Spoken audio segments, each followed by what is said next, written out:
12ஆம் வகுப்பு பொதுத் தேர்வு நாளை தொடங்க உள்ள நிலையில் அதற்காக என்ன மாதிரியான ஏற்பாடுகள் செய்யப்பட்டுள்ளன என்பது குறித்து பள்ளிக்கல்வி இயக்குநர் கண்ணப்பனிடம் செய்தியாளர் ஆனந்தன் நடத்திய கலந்துரையாடலை பார்க்கலாம். நாளை 12ஆம் வகுப்பு தேர்வு நடைபெற இருக்கிறது. இது தொடர்பாக என்னென்ன ஏற்பாடுகள் செய்திருக்கிறார் என்று பேசுவதற்காக நம்மிடம் பள்ளிக்கல்வி இயக்குநர் கண்ணப்பன் நம்மிடம் இருக்கிறார். அவரிடம் பேசலாம். சார் வணக்கம் சார். நாளை +2 தேர்வு நடைபெற இருக்கிறது. இந்த தேர்வில் எத்தனை லட்சம் மாணவிகள் பங்கேற்கிறாங்க, அதை பத்தி சொல்லுங்க சார். தமிழகம் முழுவதும் 6737 பள்ளிகளில் இருந்து 8,98,763 மாணவ மாணவிகள் தேர்வு எழுதுகின்றார்கள்.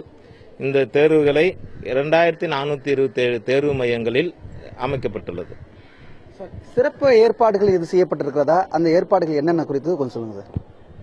சிறப்பு ஏற்பாடுகள் என்று சொல்கின்ற வகையில் ஒவ்வொரு மாவட்டத்திற்கும் ஒரு நோடல் ஆபீசர், இயக்குனர், இணை இயக்குனர் நிலையில் அமைக்கப்பட்டு தேர்வுகள் சிறப்பாக நடைபெறுவதை மேற்பார்வையிடுவதற்காக அரசு ஆணையிட்டுள்ளது.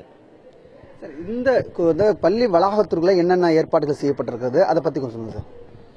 2427 தேர்வு மையங்களிலும் மாணவ மாணவிகள் நன்றாக அமர்வதற்கு ஏற்றவாறு நாற்காலிகள், பெஞ்சு போன்ற டெஸ்க் போன்றவர்களாம் ஏற்பாடு செய்யப்பட்டிருக்கின்றது. அது மட்டுமல்லாது 2 வகுப்பறைக்கு ஒரு இடத்தில் குடிநீர் வசதி ஏற்பாடு செய்யப்பட்டுள்ளது. ஏற்கனவே இருக்கக்கூடிய கழிப்பறை வசதிகளை மேலும் சுத்தம் செய்து தயார் நிலையில் வைத்திருக்குமாறு அனைத்து தலைமை ஆசிரியருக்கும் அறிவுரை வழங்கப்பட்டுள்ளது.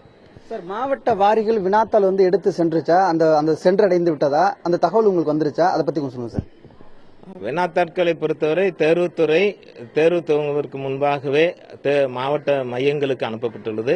வினாத்தாள் கட்டுக்காப்பு மையத்தில் போலீஸ் பாதுகாப்புடன் பாதுகாப்பாக வைக்கப்பட்டுள்ளது. சார், கடந்த ஆண்டுக்கும் இந்த ஆண்டு தேர்வு எழுதுவதற்கும் எதுவும் வேறுபாடுகள் இருக்கிறதா? அந்த வேறுபாடுகள் என்னென்ன இருக்கிறதா, அதை பத்தி கொஞ்சம் சொல்லுங்க சார். தேர்வுகளை பொறுத்தவரை அனைத்து தேர்வு மையங்களும் சிறப்பாக நடைபெறுவதற்கான ஏற்பாடுகள் செய்யப்பட்டிருக்கிறது. இதில் மேலும் கூடுதலாக ஆசிரியர்கள், தேர்வு அறை கண்காணிப்பாளர்கள் மற்றும் மாணவர்கள் செல்போன் எடுத்து செல்வதற்கு தடை செய்யப்பட்டுள்ளது.